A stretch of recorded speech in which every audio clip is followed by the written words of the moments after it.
بسم اللہ الرحمن الرحیم۔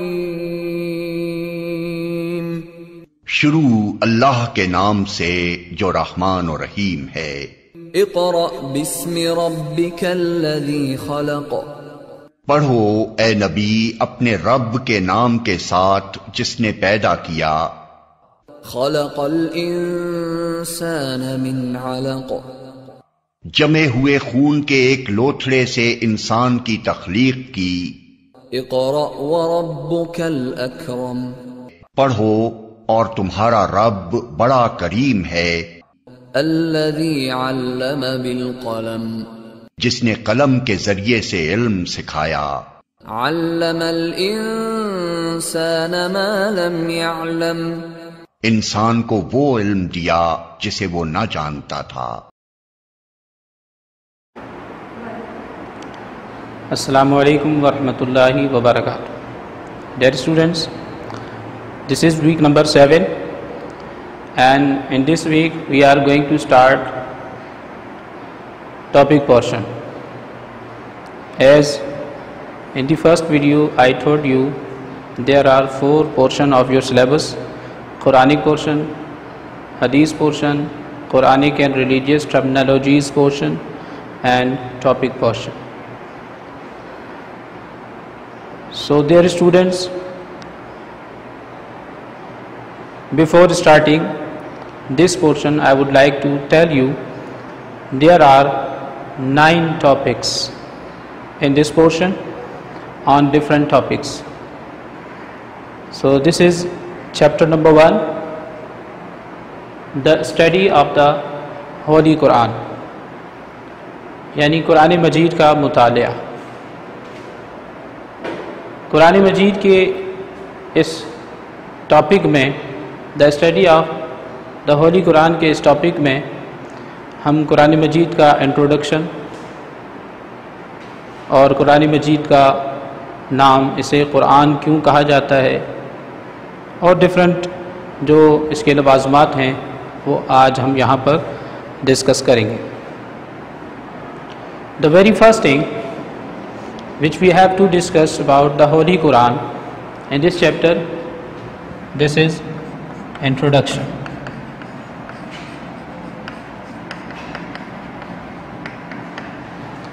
Introduction of the Holy Quran. This topic is also in your book on page number 147. The Holy Book of Quran is the last book of Almighty Allah, revealed by Allah on Allah's most beloved Prophet Muhammad sallallahu ta'ala alayhi wasallam. جیسے کہ آپ جانتے ہیں کہ ہمارے نبی پاک صلی اللہ تعالیٰ علیہ وسلم تمام نبیوں کے سردار ہیں، امام الانبیاء ہیں۔ جس طرح ہمارے نبی کریم صلی اللہ علیہ وسلم تمام نبیوں کے سردار ہیں، تو بالکل اسی طرح آپ پر نازل ہونے والی جو کتاب ہے وہ تمام آسمانی کتابوں کی سردار ہے۔ اب آپ میری بات کو سمجھ گئے ہوں گے کہ اللہ تعالیٰ نے صرف قرآن مجید ہی کتاب کی صورت میں نازل نہیں کیا، صرف قرآن مجید ہی اللہ کی کتاب نہیں ہے، بلکہ اور بھی آسمانی کتابیں ہیں جو کہ اللہ تعالیٰ نے دیگر پیغمبروں پر نازل فرمائی۔ There are more other books which Allah revealed on His prophets, such as Taurat, Zabur, Injil, Quran Majid. The book Taurat was revealed upon Hazrat Musa alayhi salam. The book Zabur was revealed upon Hazrat Dawood alayhi salam. And the book Injil was revealed upon Hazrat Isa alayhi salam. And the book Quran Majid was revealed upon our beloved Prophet Muhammad sallallahu alayhi wasallam. Dear students, the revelation of the Holy Quran began in the second month of Ramadan, when our beloved Prophet Muhammad sallallahu alaihi wasallam was in the cave of Hira. قرآن مجید کے نزول کا سلسلہ رمضان المبارک کے مقدس مہینے میں شروع ہوا، اور جس وقت آپ صلی اللہ علیہ وسلم پر سب سے پہلی وحی نازل کی گئی اس وقت ہمارے نبی کریم صلی اللہ علیہ وسلم غار حرا میں موجود تھے اور اللہ رب کریم کی عبادت فرما رہے تھے۔ ظاہر پہلی مرتبہ کا یہ معاملہ تھا جب آپ صلی اللہ علیہ وسلم پر پہلی دفعہ وحی نازل ہوئی تو اس وقت آپ صلی اللہ علیہ وسلم کی حالت غیر ہو گئی۔ آپ صلی اللہ تعالیٰ علیہ وسلم پھر آہستہ آہستہ ریولیشن آف آل مائٹی اللہ کے ہیبیچول ہونے لگے۔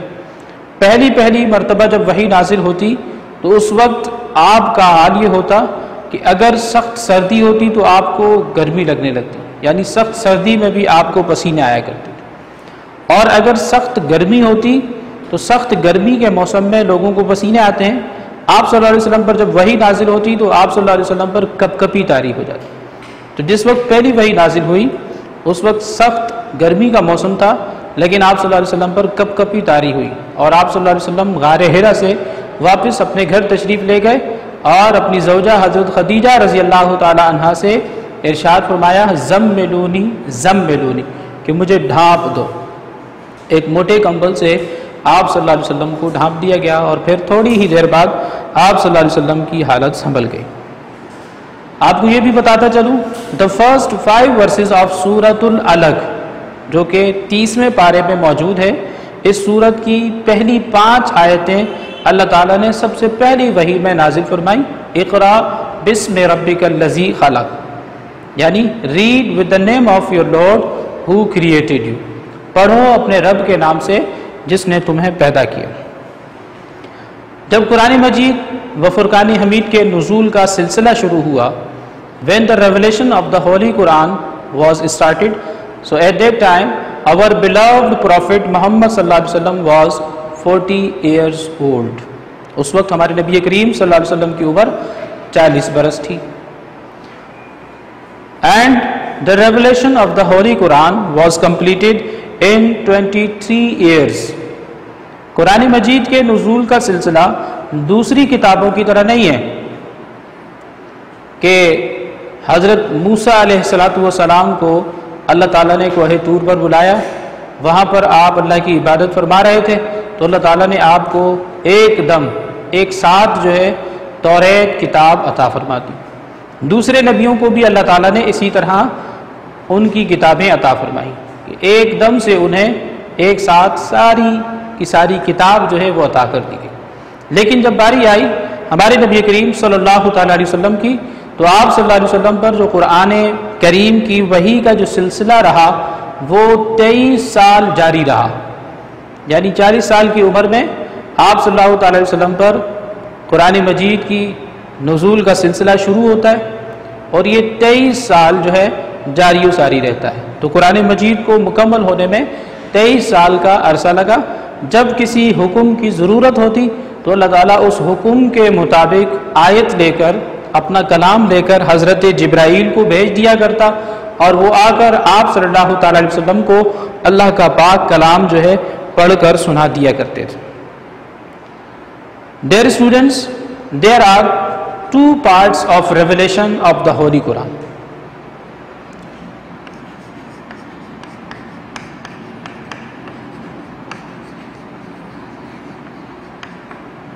One is called Makki and another is Madani۔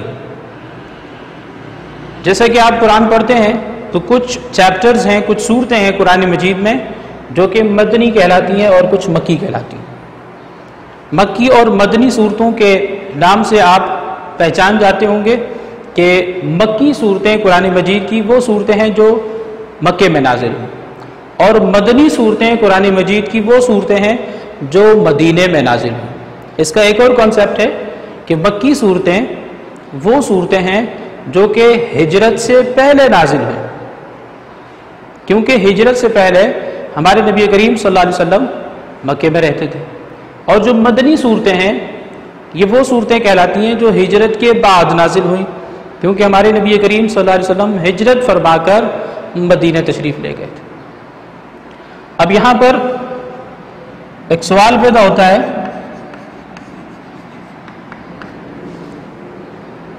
کہ قرآن مجید کے اور بھی بہت سارے نام ہیں۔ قرآن مجید کو فرقان بھی کہا جاتا ہے۔ فرقان یعنی فرق کرنے والی کتاب۔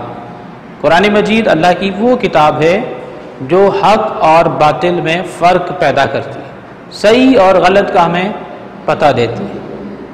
لیکن قرآن مجید کو قرآن کیوں کہا جاتا ہے؟ It is the very famous name of the book of almighty Allah, کہ قرآن مجید کو قرآن کہا جاتا ہے پوری دنیا میں، all over the world this book is known as Quran. Why? The word Quran is derived from the word قرات۔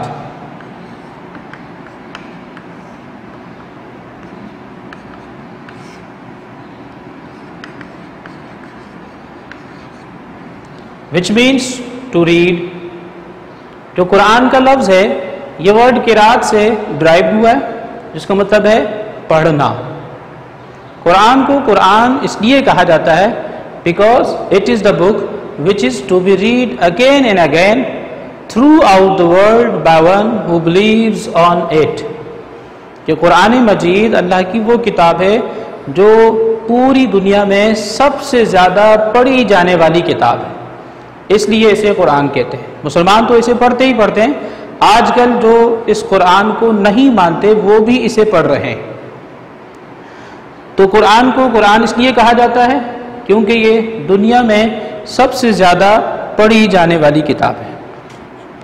وی also must know configuration of the Holy Quran۔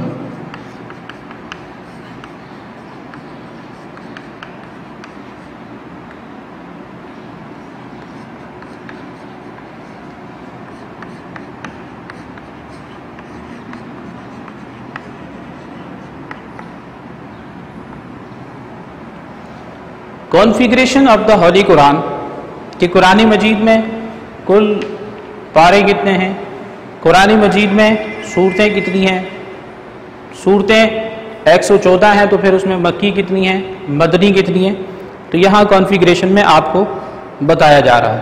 آپ اسے نوٹ بھی کر سکتے ہیں کیونکہ یہ آپ کی بک میں تعداد لکھی ہوئی نہیں ہے۔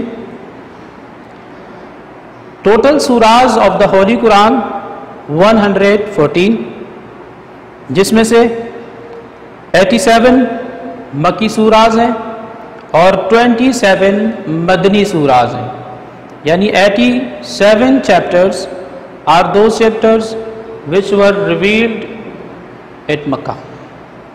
That's why these chapters, these surahs are called Makki surahs۔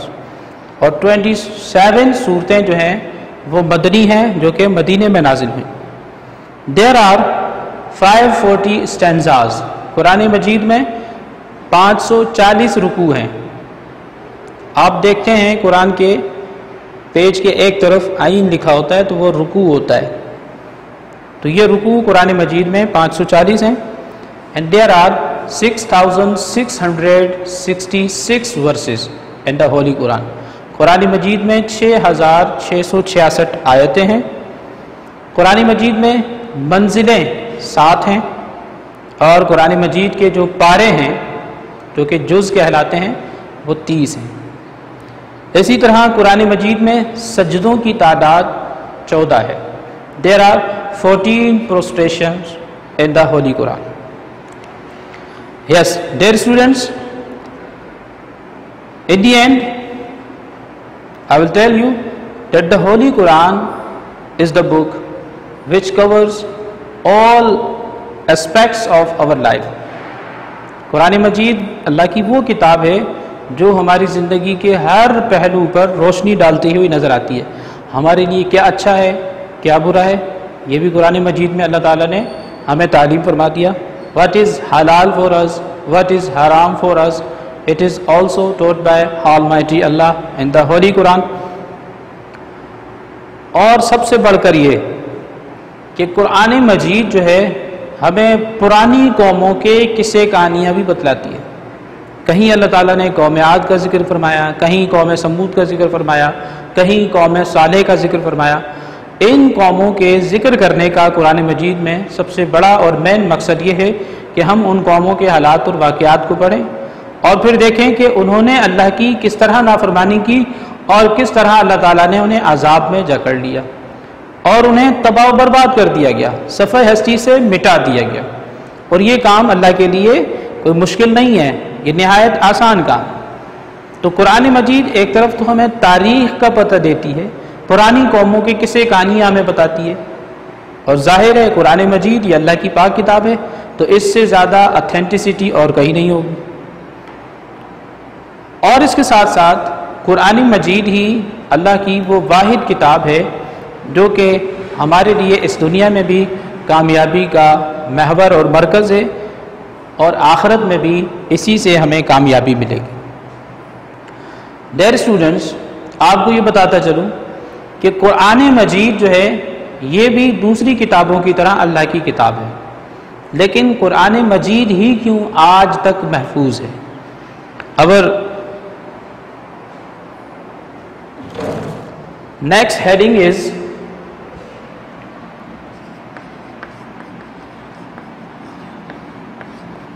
safety of the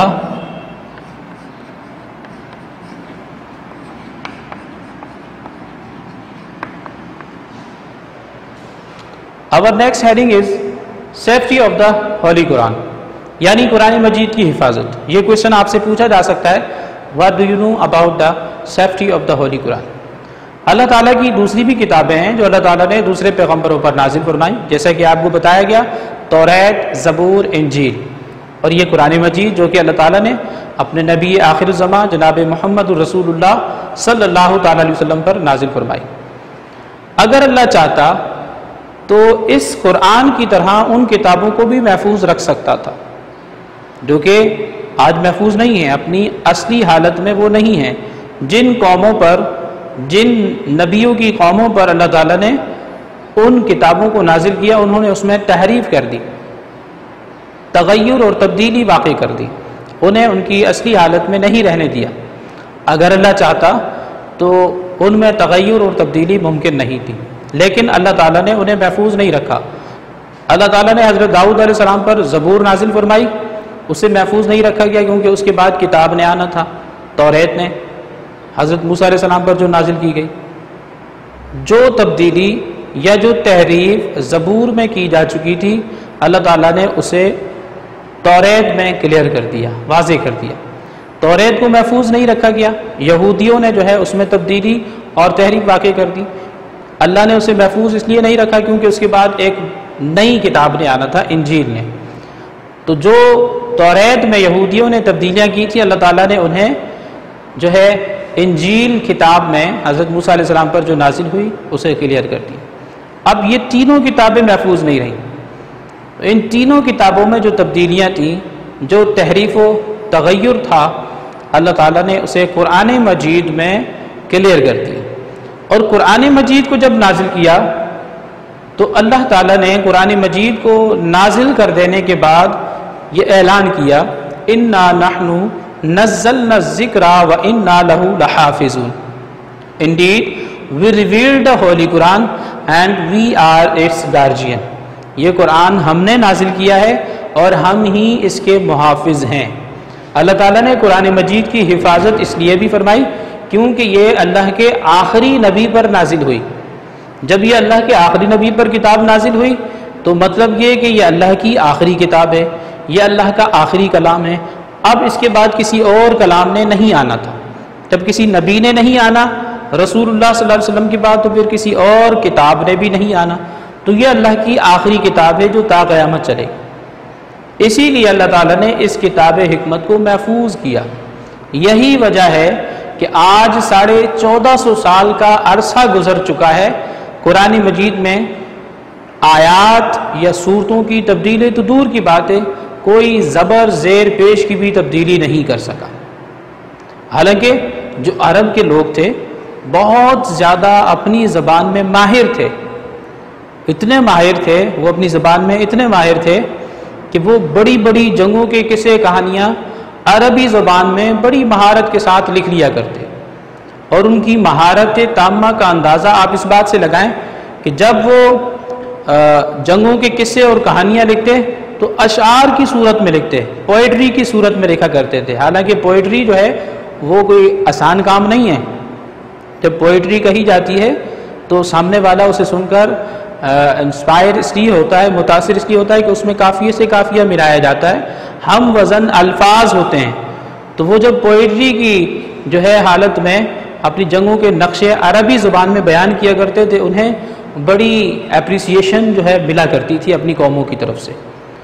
حالانکہ وہ لوگ اپنی زبان کے بڑے ماہر تھے اور اس پر انہیں بڑا فخر بھی تھا، لیکن اس کے باوجود وہ عربی کی زبان میں جو ہے قرآن جیسی کوئی عبارت نہیں لا سکے.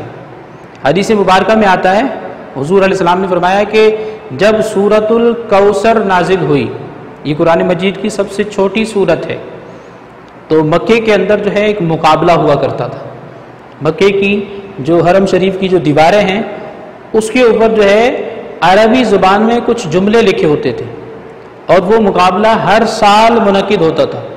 اس سے بہترین جملہ اگر کوئی دوسرا شخص لے کر آتا یا شاعر لے کر آتا تو پھر اس پہلے والے کو ہٹا کر اس کے جملے کو یا اس کی عربی عبارت کو لگا دیا جاتا. جب قرآن مجید کی یہ صورت نازل ہوئی تو حضور کے کمپینینز نے، صحابہ کرام رضوان اللہ تعالیٰ عنہم اجمعین نے حضور علیہ السلام سے گزارش کی کہ ہم اس صورت کو مقابلے کے لیے پیش کرنا چاہتے ہیں. تو انہوں نے سورۃ الکوثر ایک کتبے پر لکھی، ایک گتے پر لکھی، اور اسے لے جا کر ان کافروں کو دکھایا. جب ان کافروں کو دکھایا گیا تو روایات میں آتا ہے کہ تقریباً 700 سال تک جو ہے وہ قرآن مجید کی سورۃ الکوثر جو ہے وہ اسی طرح لٹکی رہی. اس کی طرح کا یا اس کی مثل جو ہے کوئی بھی بندہ کلام لا ہی نہیں سکا. جب وہ لوگ سوچ و بچار کے بعد بہت زیادہ جو ہے تھک گئے تو کسی نے آ کر جو ہے اس کے نیچے لکھ دیا ما ھذا قول البشر، یعنی یہ کسی بشر کا کلام، کسی انسان کا کلام ہو ہی نہیں سکتا، یعنی ماننا پڑے گا یہ جو کلام ہے یہ اللہ رب العالمین کا کلام. تو دیئر اسٹوڈنٹس، یہی وجہ ہے کہ 1450 سال کا عرصہ گزرنے کے بعد بھی قرآن مجید جس طرح نازل ہوا تھا آج بھی ہمارے پاس اسی طرح موجود ہے، اور اس میں نبی کریم صلی اللہ تعالی علیہ وسلم نے بڑی محنت فرمائی ہے. There are some arrangements which were made by the Holy Prophet صلی اللہ علیہ وسلم for the safety of the Holy Quran. آپ کو یہ پتہ ہوگا 8 کلاس کے اسلامیات کی بک میں، سلیبس میں آپ پڑھ کر آئے ہیں، ایک چیپٹر ہے رائٹرز آف ڈیوائن ریویلیشن. کچھ صحابہ جو کہ نامینیٹ کیے گئے تھے رسول اللہ صلی اللہ علیہ وسلم کی طرف سے، they were nominated by the Holy Prophet صلی اللہ علیہ وسلم to write every word of the Holy Quran. انہیں تاریخ میں رائٹرز آف ڈیوائن ریویلیشن کے نام سے جانا جاتا ہے، یعنی وہ صحابہ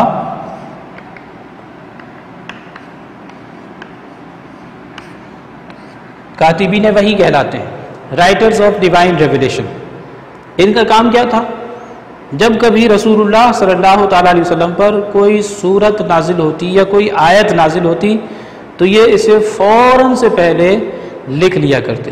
رسول اللہ جیسے پڑھ کر سناتے صحابہ کرام رضوان اللہ تعالیٰ مجمعین کو، تو یہ جو کاتبین وحی تھے، رائٹرز آف ڈیوائن ریویلیشن، ان کی ڈیوٹی یہ تھی they used to put down in writing every word of the holy Quran immediately, and after writing, اسے لکھ لینے کے بعد رسول کریم صلی اللہ علیہ وسلم ریپیٹ کیا کرتے ریویلیشن، اور یہ اپنا لکھا ہوا قرآن مجید کی اس تلاوت سے یا رسول اللہ صلی اللہ علیہ وسلم کی اس ریپیٹیشن سے ٹیلی کر لیا کرتے، تاکہ قرآن مجید کو لکھنے میں کسی بھی طرح کی کوئی غلطی پیش نہ آئے.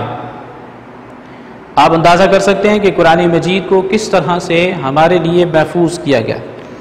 قرآن مجید کی جو کمپائلیشن ہے، کیونکہ جب قرآن مجید نازل کیا جا رہا تھا تو اس کی رائٹنگ کے جو سورسز تھے بہت ہی زیادہ، ایک تو محدود تھے اور بہت زیادہ مشکل بھی تھے. قرآن مجید جب نازل کیا جاتا تو اس وقت ہمارے زمانے کی طرح یہ کاپیز اور نوٹ بکس وغیرہ نہیں ہوتی تھی. اس وقت جو ہے قرآن مجید کھجور کی چھالوں پر یا پیسز آف لیدرز پہ یا پھر جو ہے ماربلز پیسز آف ماربلز پہ جو ہے اسے لکھ لیا جاتا تھا۔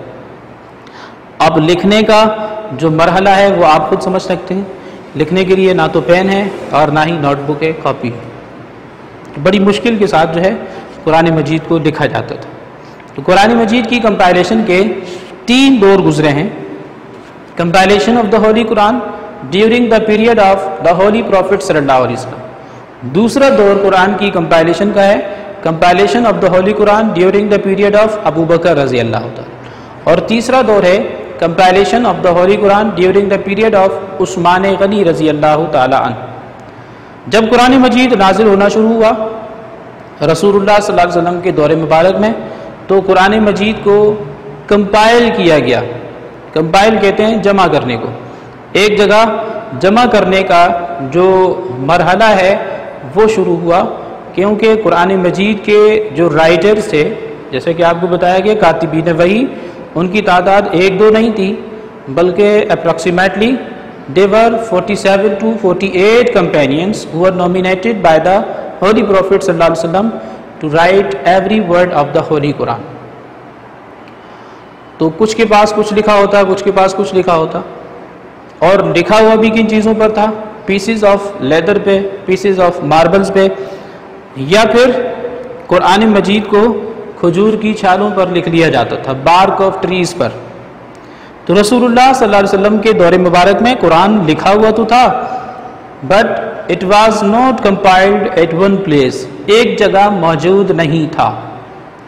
اور اس کے ساتھ ساتھ رسول اللہ صلی اللہ علیہ وسلم کے کچھ صحابہ ایسے بھی تھے جو قرآن مجید کو بڑے انمول طریقے سے محفوظ کر رہے تھے، کیونکہ پیسز آف لیدر ہیں، چمڑے کے ٹکڑے، اگر ان پر قرآن مجید لکھا گیا ہے وہ محفوظ تو ہو جائے گا، لیکن چمڑے کے اوپر جب پانی لگتا ہے تو وہ پھر اس میں اسمیل پیدا ہوتی ہے، گندی سی بدبو پیدا ہوتی ہے، جس سے وہ زائل ہو جاتا ہے، ضائع ہو جاتا ہے۔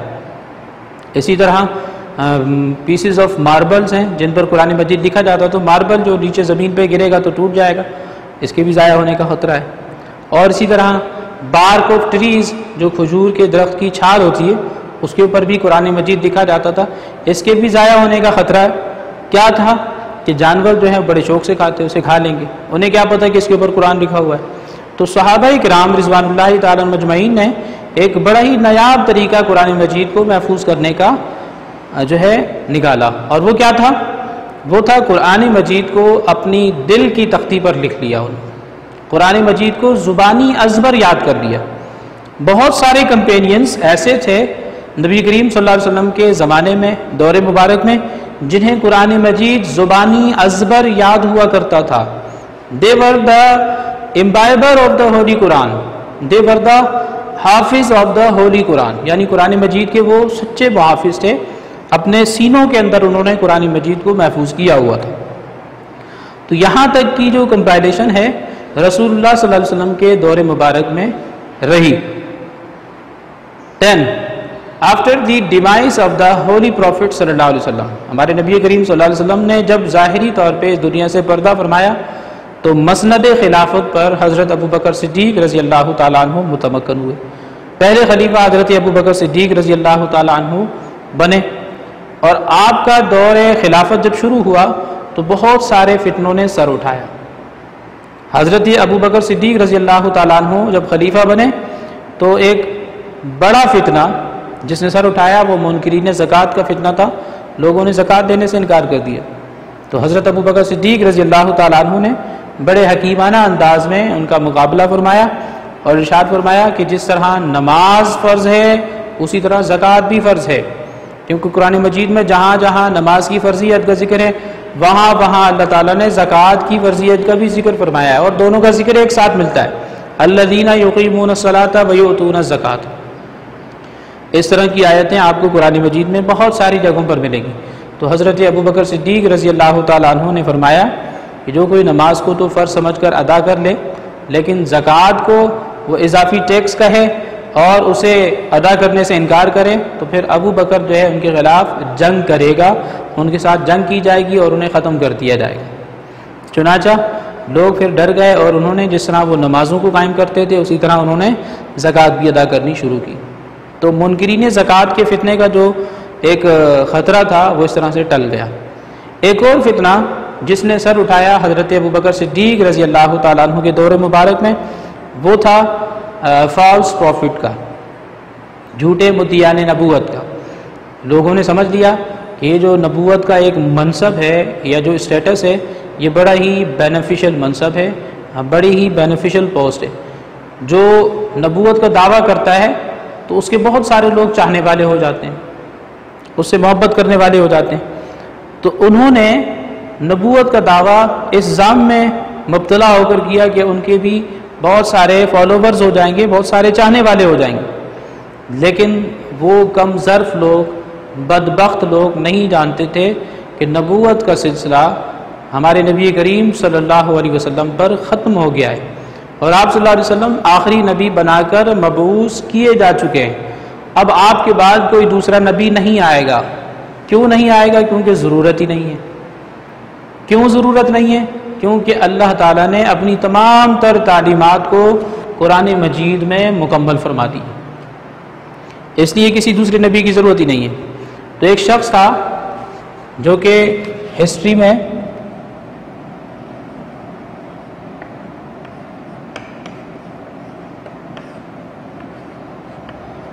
مسیلمہ کذاب کے نام سے جانا جاتا ہے. مسیلمہ اس کا نام تھا اور کذاب اس کے جھوٹے وعدے کی وجہ سے اسے کہا جاتا ہے. تو اس نے نبوت کا دعویٰ کیا. جب اس نے نبوت کا دعویٰ کیا تو بہت سارے لوگوں کو جو ہے اس نے اپنا گرویدہ بنا لیا، اپنا فالوور بنا لیا. تو حضرت ابوبکر صدیق رضی اللہ تعالیٰ عنہ نے اس جھوٹے نبوت کے دعوے دار کو کرش کرنے کے لیے اور اسے ختم کرنے کے لیے ایک جنگ کا اہتمام کیا. ایک جنگ لانچ کی گئی جو کہ ہسٹری میں جنگ یمامہ کے نام سے جانی جاتی ہے.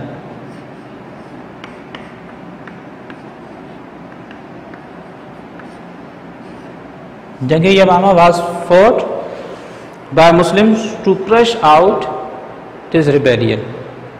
اس فتنے کو کرش کرنے کے لیے جنگ یمامہ لڑی گئی. اب ہوا یہ کہ اس جنگ میں مسلمانوں کو فتح یابی ہوئی، یعنی مسلمان فتح یاب ہوئے اور کامیابی کے ساتھ اس جھوٹے نبوت کے دعوے دار کا خاتمہ کر دیا گیا. لیکن مسلمانوں کو ایک سیویئر لاس ہوا، اور وہ سیویئر لاس کیا تھا کہ اس جنگ میں تقریباً 700 کے قریب مسلمان صحابہ جو ہیں وہ شہید کر دیے گئے.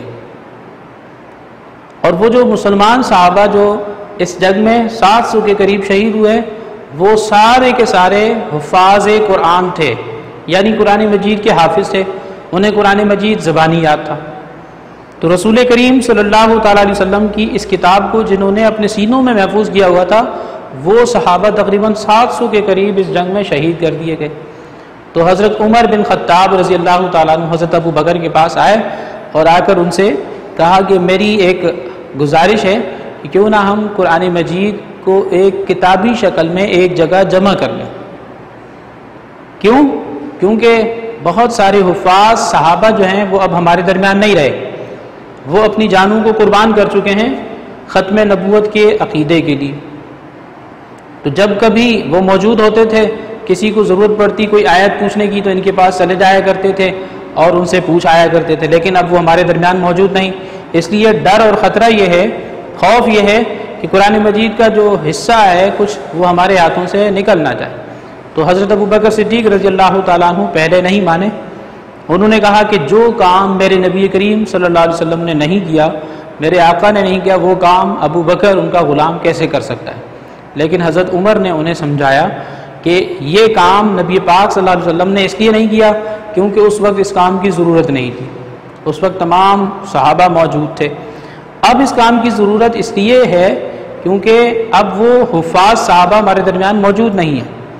تو حضرت عمر کے سمجھانے پر حضرت ابو بکر صدیق رضی اللہ تعالی عنہ نے یہ کام جو ہے حضرت زید بن ثابت کے ذمہ لگایا کہ آپ جو ہیں قرآن مجید کی جو بھی وحی لکھی ہوئی ہے آپ کے پاس یا کسی دوسرے صحابی کے پاس تو اسے ایک جگہ کمپائل کر لیں. حضرت زید بن ثابت یہ وہ صحابی ہیں who was the chief of the writers of divine revelation during the period of the holy prophet صلی اللہ علیہ وسلم. جس طرح کلاس ہوتی ہے اس کلاس میں بہت سارے اسٹوڈنٹس ہوتے ہیں, طلبہ طالبات ہوتے ہیں, ایک کو جو ہے وہ چیف بنا دیا جاتا ہے یا مانیٹر کہہ لیں یا کلاس پریفیکٹ کہہ لیں. تو اسی طرح حضرت زید بن ثابت رضی اللہ تعالیٰ عنہ جو ہیں رسول کریم کے دور میں کاتبین وحی کے چیف کہلاتے تھے, مانیٹر کہلاتے تھے. رسول اللہ صلی اللہ علیہ وسلم جب کبھی انہیں لکھوا دیتے وہی تو حضرت زید بن ثابت جو ہیں اسے کریکشن کر دیا کرتے, اسے چیک کر دیا کرتے. تو حضرت زید بن ثابت نے حضرت ابو بکر صدیق رضی اللہ تعالیٰ عنہ کے کہنے پر قرآن مجید کو ایک کتابی شکل میں جمع کر لیا. اس کے بعد جو کمپائلیشن آف دا ہولی قرآن پہ کام ہوا وہ حضرت عثمان کے دور میں ہوا. حضرت عمر بن خطاب رضی اللہ تعالیٰ عنہ کے دور میں قرآن کی کمپائلیشن پر کام نہیں ہو سکا کیونکہ حضرت عمر بن خطاب رضی اللہ تعالیٰ عنہ غزوات میں جو ہے مصروف عمل رہے, جنگوں میں مصروف عمل رہے. حضرت عثمان غنی رضی اللہ تعالیٰ عنہ کا جب دور مبارک آیا تو آپ کو پتہ چلا کہ قرآن مجید کا وہ نسخہ جو حضرت ابو بکر کے دور میں پریپیئر ہوا تھا وہ خلافت ابو بکر کے بعد حضرت عمر کو جو ہے سونپ دیا گیا کیونکہ حضرت عمر جو ہے دوسرے خلیفہ تھے. تو حضرت عمر کے پاس وہ رکھا ہوا تھا. ان کی بیٹی حضرت ام المومنین حضرت حفصہ رضی اللہ تعالی عنہا نے ان سے مانگا کہ یہ مجھے دے دیں, میں اس میں سے پڑھ لیا کروں. تو حضرت عمر نے انہیں دے دیا اور آپ جنگوں میں مصروف ہو گئے. تو حضرت عثمان غنی رضی اللہ تعالی عنہ جب خلافت کے منصب پر متمکن ہوتے ہیں تو آپ نے سوچا کہ قرآن مجید کا ایک ہی نسخہ ہے اور ایک وقت میں ایک نسخے سے ایک ہی جو ہے فائدہ حاصل کر سکتا ہے, اور وہ بھی ہمارے پاس نہیں ہے بلکہ حضرت حفصہ رضی اللہ تعالی عنہ کے پاس ہے. تو حضرت ام المومنین حفصہ رضی اللہ تعالی عنہ سے وہ نسخہ حضرت عثمان غنی رضی اللہ تعالی عنہ نے منگایا اور اس نسخے سے بہت ساری کاپیز تیار کروائیں. 1 سے 2 ہوئیں, پھر 2 سے 4 ہو گئیں, 4 سے 8 ہو گئیں. اس طرح بہت ساری کاپیز جو ہیں قرآن مجید کے نسخے کی تیار ہوئیں اور حضرت عثمان رضی اللہ تعالیٰ عنہ نے ایک بہت بڑا کام کیا. اور وہ بڑا کام کیا تھا؟ حضرت عثمان غنی رضی اللہ تعالیٰ عنہ نے قرآن مجید کی وہ کاپیز جو انہوں نے تیار کروائی تھیں مسلم ٹیریٹریز میں بھجوائیں, مسلم ریاستوں میں بھجوائیں اور یہ اعلان کیا کہ آج کے بعد یہی قرآن مجید پڑھا جائے اور اسی کے مطابق عمل کیا جائے. تو یہی وجہ ہے کہ تاریخ میں حضرت عثمان غنی رضی اللہ تعالیٰ عنہ کو ایک لقب دیا گیا جو کہ جامع القرآن کا لقب ہے.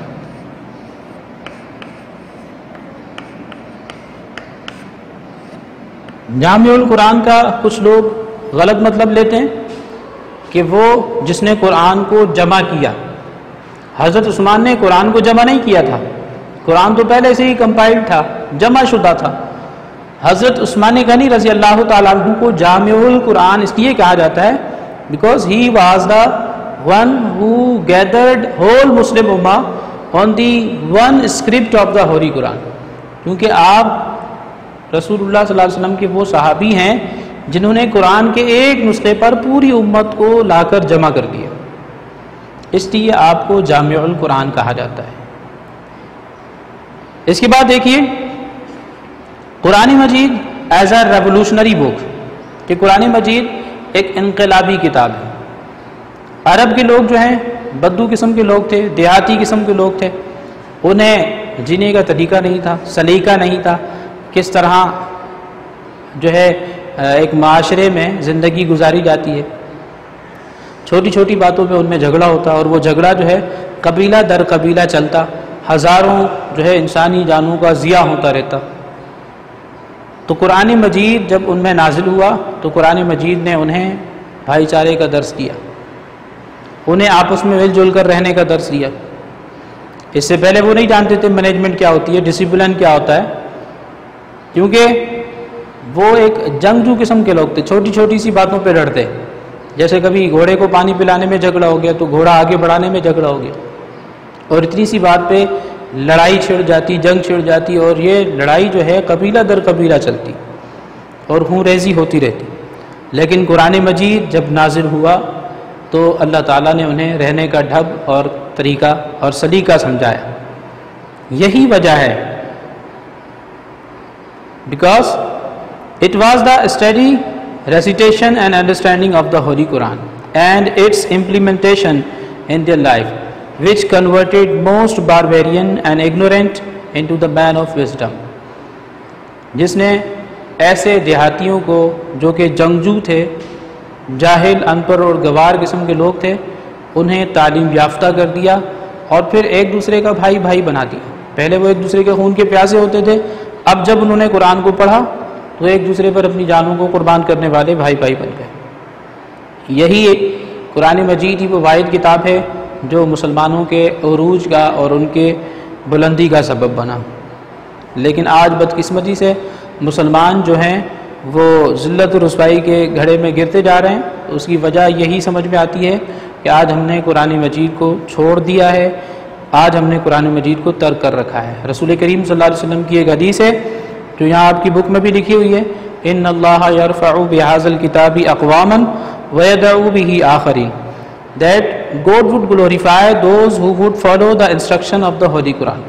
اللہ ان قوموں کو عروج اور بلندی نصیب کرتا ہے جو قرآن مجید کو فالو کرتی ہیں، اور وہ قومیں تباہ کر دی جاتی ہیں، برباد کر دی جاتی ہیں جو قرآن مجید کو اگنور کرتی ہیں.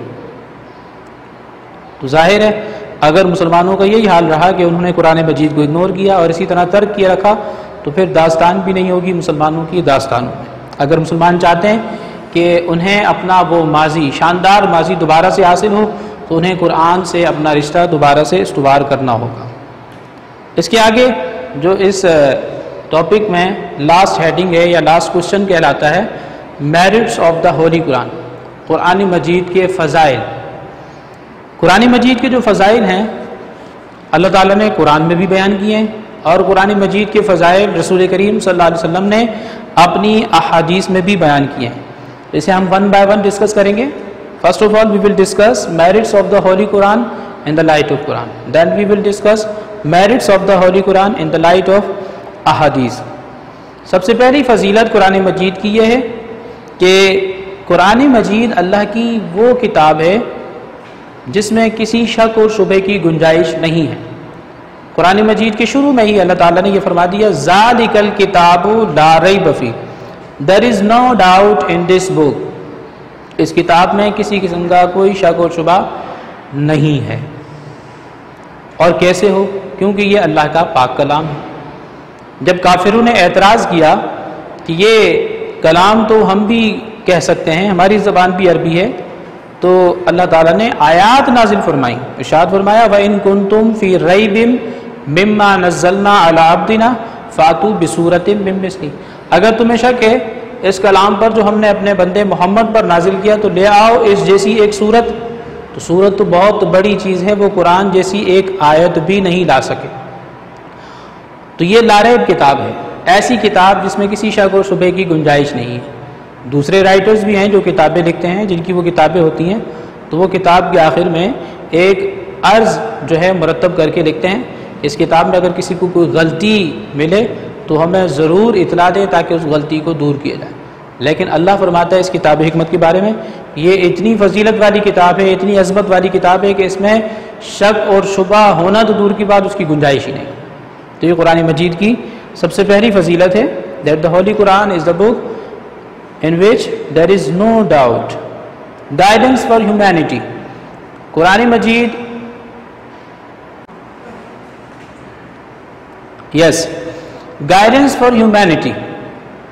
قرآن مجید جو ہے صرف مسلمانوں کی کتاب نہیں ہے یا مسلمانوں کی ہدایت کے لیے اللہ نے نازل نہیں فرمائی، but this book is guidance for all humanity. یہ تمام انسانوں کے لیے رشد و ہدایت اور رہنمائی کا منبع ہے، محور ہے. جیسا کہ قرآن مجید میں اللہ نے فرمایا ہدی للناس. What does it mean? It is the guidance for all people, for all the time who will come in this world. یہ نہیں فرمایا ہدی للمسلمین، یہ گائیڈنس ہے، رہنمائی ہے صرف مسلمانوں کے لیے. ہدی للمؤمنین بھی نہیں فرمایا کہ اس میں ہدایت ہے ایمان والوں کے لیے، بلکہ فرمایا ہدی للناس. There is a guidance for all people in this holy book. اس کے بعد solution of our temporal and spiritual problems. جو ہماری فزیکل پرابلمس ہیں یا جو ہماری اسپریچول پرابلمس ہیں، کسی بھی طرح کی کوئی بھی مشکل ہو، پریشانی ہو، قرآن مجید میں اس کا حل موجود ہے۔ تبیانا لکل شیء، اللہ تعالیٰ نے قرآن مجید کی فضیلت قرآن میں بیان کرتے ہوئے اس طرح سے ارشاد فرمایا کہ قرآن اللہ کی وہ کتاب ہے، تبیانا لکل شیء، there is a solution for all the things۔ صحابہ کرام رضوان اللہ تعالیٰ مجمعین فرمایا کرتے تھے کہ اگر ہماری اونٹ کی رسی بھی کھو جائے تو اسے ہم قرآن کے ذریعے تلاش کر سکتے ہیں۔ اللہ تعالیٰ نے انہیں قرآن کا اتنا علم عطا کیا تھا۔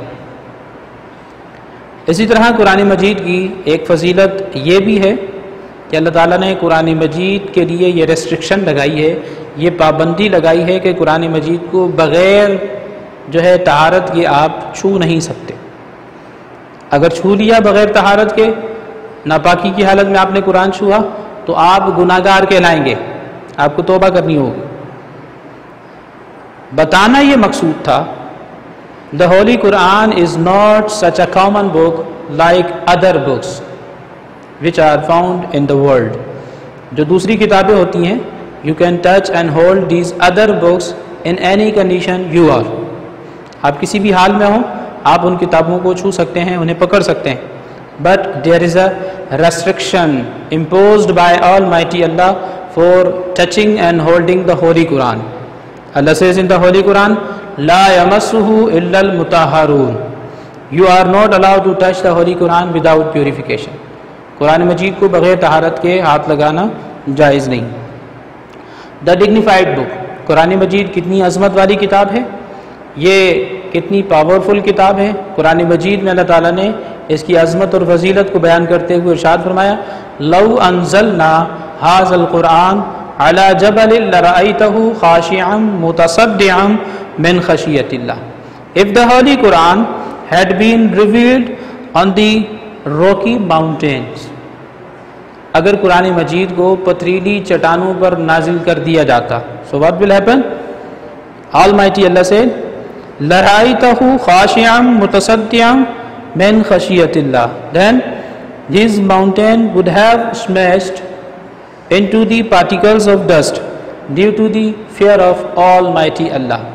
تو وہ پہاڑ اور چٹانیں قرآن کی ہیبت کو برداشت نہ کر پاتے بلکہ وہ ریزہ ریزہ ہو کر ادھر ادھر بکھر جاتے۔ یہ قرآن اتنی باعظمت کتاب ہے اور اتنی فضیلت والی کتاب ہے۔ اور بھی بہت سارے فضائل ہیں جو کہ آپ کے نوٹس میں بھی لکھے ہوئے ہیں۔ The merits of the holy Quran in the light of Quran, جو کہ آپ کے کانٹینٹ سولوشن کے پیج نمبر 215 اور 225 پر اس کے ریفرنسز لکھے ہوئے ہیں، آپ نوٹ سے اسے پڑھ سکتے ہیں۔ Now we proceed towards the merits of the Holy Quran in the light of ahadith۔ The Holy Prophet ﷺ also described merits of the Holy Quran in his traditions as well۔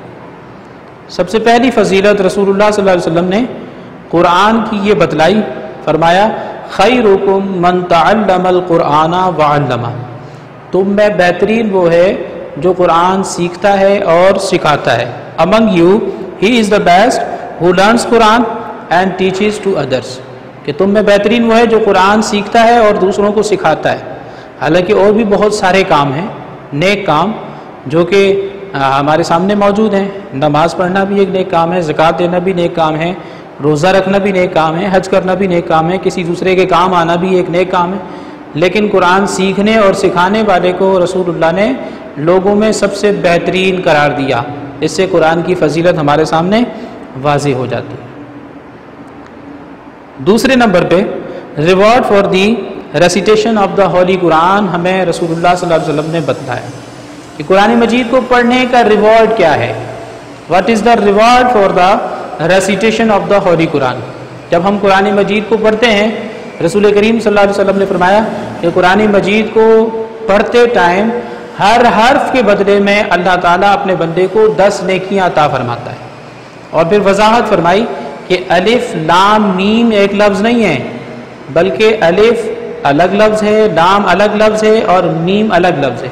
تو قرآن مجید میں سے جو بھی بندہ صرف الف لام میم پڑھ لیتا ہے تو اللہ تعالیٰ اس کے نامہ اعمال میں 30 نیکیوں کا اندراج فرما دیتا ہے۔ تو یہ ثواب کو حاصل کرنے کا ایک بہت بہترین ذریعہ ہے کہ ہم قرآن مجید کو پڑھیں اور اس کی تلاوت کریں۔ اس کے بعد دیکھیں سورس آف سپریمیسی، کہ قرآن مجید عروج اور بلندی حاصل کرنے کا ایک بہترین ذریعہ ہے۔ جیسے کہ میں نے ابھی آپ کو بتایا کچھ دیر پہلے کہ حضور علیہ الصلوۃ والسلام نے حدیث مبارکہ میں ارشاد فرمایا ان اللہ یرفع بہذا الکتاب اقواما ویضع بہ آخرین، یہ کتاب اللہ کی وہ کتاب ہے کہ جس کے ذریعے بہت ساری قوموں کو اللہ تعالیٰ نے عروج اور بلندی عطا فرمائی، کیونکہ ان قوموں نے اس کتاب کو پڑھا، سمجھا اور اس پر عمل کیا، اس کے پیغام کو عام کیا، اور وہ قومیں تباہ و برباد کر دی گئیں، ذلت اور رسوائی کے اندھیروں میں دھکیل دی گئیں جنہوں نے قرآن مجید کو اگنور کیا۔ تو قرآن مجید اتنی فضیلت والی کتاب ہے کہ جو اس قرآن کو پڑھتا ہے، اسے سمجھتا ہے اور اس پر عمل کرتا ہے تو قرآن مجید اسے بھی کمتر نہیں رہنے دیتا بلکہ اسے بھی افضل اور بہتر بنا دیتا ہے۔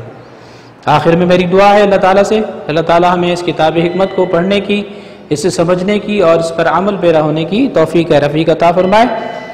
آپ کے نوٹس میں جو پیجز ہیں وہ یہاں آپ کے کنٹینٹ سولوشن میں لکھے ہوئے ہیں، وہاں سے آپ ان کے لانگ کوشچن آنسرز اور اس کے علاوہ آپ ان کے شارٹ کوشچن آنسر بھی پڑھ سکتے ہیں، وہاں سے یاد کر سکتے ہیں اور اسے اپنی نوٹ بک میں بھی مینٹین کرتے چلیں۔ آپ کا جو ہوم ورک ہے جو آپ کو دیا جا رہا ہے کنٹینٹ سولوشن پیج نمبر 215 سے لے کر 225 تک یہ پورے کا پورا ٹاپک موجود ہے کوشچن آنسرز کے ساتھ۔ آپ چاہیں تو وہاں سے یاد کر لیں، چاہیں تو آپ کو آسان لگے تو نوٹس میں سے بھی آپ یاد کر سکتے ہیں۔ Okay, I hope you have understood thoroughly this topic۔ اللہ حافظ، فی امان اللہ۔